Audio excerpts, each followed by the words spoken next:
Welcome back. In this video, I'll walk you through how to connect and add your DHL Express plugin and account to your Shopify store. Let's jump right in.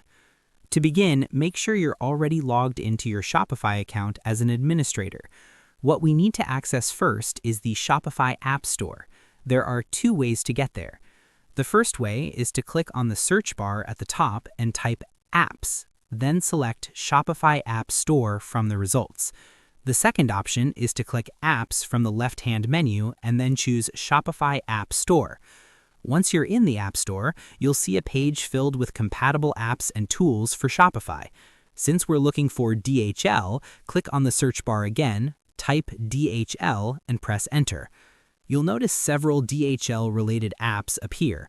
The one you should choose is DHL Express Commerce, as this is the version compatible with Shopify. Some other DHL apps are limited to specific regions, such as Sweden or India, so they won't work for all stores. Click on DHL Express Commerce, and this will take you to the app's store page. From here, simply click Install. This will allow DHL and Shopify to integrate with each other. After clicking Install, you'll be redirected to a DHL login page. Enter your DHL account credentials, grant permission for the integration, and once that's done, the setup is complete. You can now use the DHL Express Dashboard plugin directly within your Shopify store. That's it for this tutorial. I hope this helped you out. Thanks for watching, and I'll see you in the next video.